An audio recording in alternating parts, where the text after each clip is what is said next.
do you feel like you have to dress like that? Well, honestly, I don't have to dress like that. Some days I cover up, some days I don't.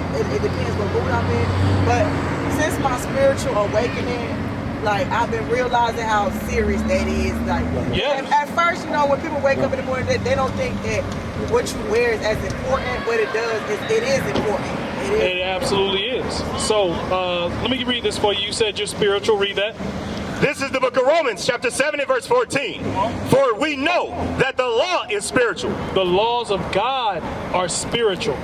Okay, read. But I am carnal, sold under sin. So if we don't have the laws, we are sold under that sin. So when people say we're spiritual, they talk about this Bible, but they don't want to say they follow the Bible.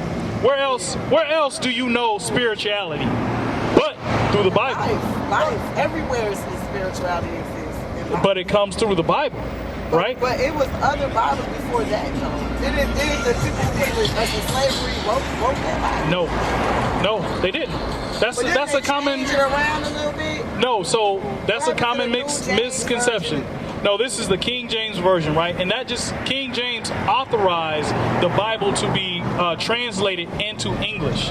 They used scholars to translate it. He himself didn't translate it. Come on, teach. What we always hear, you know, that's a false narrative that's put out there as fact. You know, if you go around and you say something as loud and as bold as possible, a lot of people gonna start following you. Yeah. But if you don't have anything to back that up with, then it's lies. All right. So the Bible, yes, it was translated, right? But we read from the King James with the Apocrypha. Okay, and most churches, they won't have the Apocrypha. That was removed out from the Apocrypha, means the lost books. That's what it means. But the Apocrypha was removed because it revealed a lot of good stuff that they didn't want us to understand, right?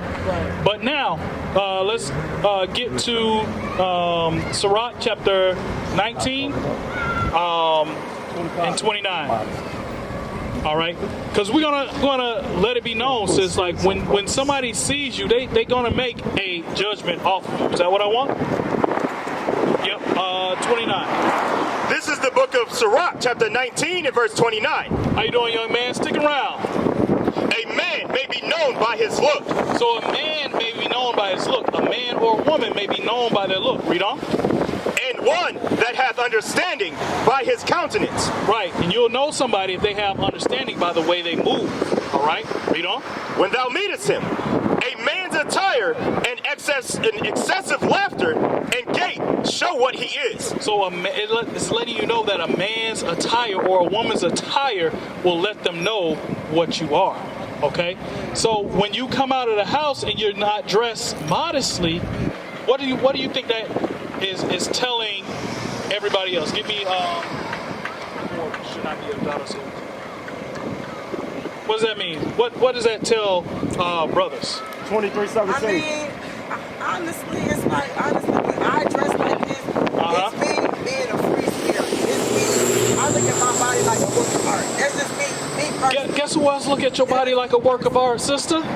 Every other man that see you walking by. Okay. You said you're not married, right? Now, if you had a husband, would you want him walking around in a thong with his junk all out in front of all women? I wouldn't. You wouldn't, right? I can't control what somebody doing. Yes, you can. Yes. I can't control what nobody. Listen, let me ask you this question, sis. If you were proving up a guy, and he says, proving meaning trying to court him, right? Trying to look to see is he worth marriage material, right? And he says, hey sis, amazing. I like to walk around in my Speedo in the summertime on the middle of Brooklyn Park. What you gonna do? I wouldn't be comfortable. You wouldn't be with him, right? I wouldn't be comfortable. Read this real quick. This is the book of Deuteronomy, chapter 23 and verse 17. There shall be no whore of the daughters of Israel. So what that's talking about, sis, is that even not only sexual, but you shouldn't even be walking around like that. All right?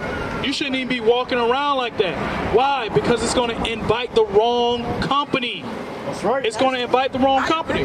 You know what I'm saying? I don't disagree with you. So, my sister Amazing, if you're not disagreeing with me, you got to start applying it. But I was already telling myself to start covering up. So Absolutely. I'm already thinking like that. All right. I haven't did it yet. It's already in my thoughts. So it's in your thoughts, and now you hear it coming out of the Bible. That's right. Now you got to apply it. So the next time we see our sister Amazing, right, we want to see her covered up. That's right. We don't want to see your shape, sister. For sure. All right? We want to see you dressing modestly. That's right.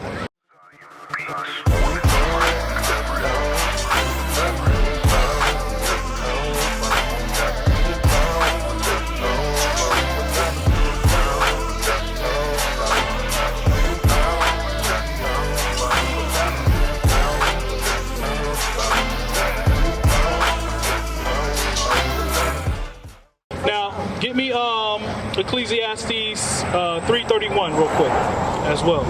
So, sis, we talking to you. Don't think we coming at you. You know what I'm saying? We love you. I wouldn't have even walked over here if I felt like I was coming at me. That's I just want to better the community as a whole. And You know what? And you know who it starts with? It starts with You. the people in the community. It starts with you. That's right. It starts with you first, right? Because you got a daughter, right? Yeah, I do. You got a daughter. When she grows up, what's she gonna be like? Oh yeah, my mama. No, you don't want her to be like that, right? You don't want her to be like. But guess what? Guess what? You are her example. Absolutely. Absolutely. Read that for me. This is the book of Proverbs, chapter 3 and verse 31. Come on. Envy thou not the oppressor. All right, my young man, don't walk away, bro. We dealing with something over here. Come and listen and learn, all right? We're going to bring you in. I think he said he has to go home. Oh, you got to go home? Hey, check out the flyer, man. All right. So, Sister Amazing, let's read that for you again. Envy thou not the oppressor, and choose none of his ways. So the Bible says, envy not thou the oppressor, right? And choose none of his ways. That's right. Okay? So now, when I look at you, sis, you got the braids in your hair, but you got a red color in your hair. We don't have red color. Our people don't have that. I didn't dye my real hair. I just put the braids and I can take these braids out anytime. It ain't dyed. All praises that it ain't dyed. But my question is, where does that mentality come from? Who said that red looks good in black women's hair? Really, red is not my color. Really, purple my color. You shouldn't have that either. But I like color though. What's wrong with expressing yourself? What's wrong with wearing color? Sis, How is that going against you God? are the daughter of Sarah. You the beautifulest thing on this earth. God made you in His image, and He is the author of beauty. That's right. So I Right? can't have color in my hair. No, sis, you shouldn't have no color in your I hair. don't wear fake nails though. That's okay. We're not talking about fake nails. But y'all talking about like fake stuff that's not of. No. Now, I never told you couldn't braid your hair. No, you said Right? the color. The color comes from what? Who has that color hair in their head? Naturally. Naturally, nobody. Well, maybe not that deep a red, Leviticus. but who has a red hair? I really can't think off the top of my head. A white woman. They have white hair, red hair. All right, Not bright like this. sis. But you're not understanding I understand what you're saying. That's where the mentality. That's what this man told you. Yeah, it ain't that red. You know what I'm saying? So it's okay. Yeah. But let's get the author of beauty. Let's hold that for now. Let's get Daniel 7 and 9. All right, and you got the precept and wisdom of Solomon. I believe it's 13. The author of beauty. Read that. This is the book of Daniel, chapter 7 and verse 9. I beheld till the thrones were cast down, and the Ancient of Days did sit, 13:3. whose garment was white as snow, and the hair of his head. Listen to the hair of the Ancient of Days is God Himself. That's right. My sister, we're talking about God Himself. What did He look like? Read. The hair of his head like the pure wool. His hair was like the pure wool, like our hair. All right. Now let's get Wisdom of Solomon chapter 13 and verse 3. So to show that we set the beauty criteria, and that we shouldn't be going off after these other nations, looking at them as a standard of beauty, because we didn't. That's not what we did. It's just like leggings. I can remember when people first started wearing leggings. It wasn't our people. It was a white woman running around in leggings. A lot of our sisters was like, ooh, she immodest. A year or two later, where are our sisters at?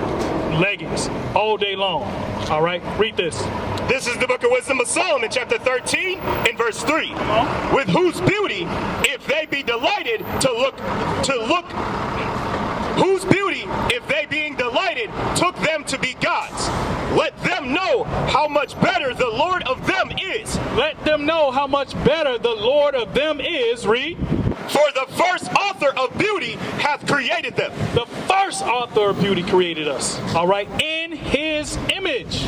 So we shouldn't be trying to run and go to other colors in our hair. All right, the reds, the purples, the blondes. Let's get that real quick, the blonde hair. Because that's another thing our women like to put in their hair, right? Blonde hair.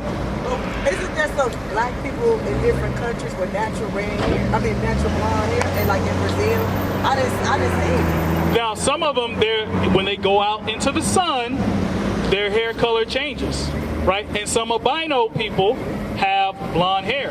But we're going to show you that is an unclean thing, right? You shouldn't go off and willingly put blonde in your hair if it's not occurring naturally, all right? Read that. This is the book of Leviticus, chapter 13 and verse 30. The priest shall see the plague, and behold, if it be in sight deeper than the skin, and there be in it a yellow thin hair. A yellow thin hair. You know what blonde means? What does it mean? Yellow. That's right. Yellow. Bring it out. All right. So let's read it from the top again. Then the priest shall see the plague, and behold, if it be in the sight deeper than the skin, and there be in it a yellow thin hair, then the priest shall pronounce him unclean. So having blonde hair is an unclean thing to God. That's right. We shouldn't be running and putting that into our hair. You know what I'm saying? We shouldn't be doing those things, sis. Right? We got to come back to our God-given beauty. Okay? right. Our God-given beauty.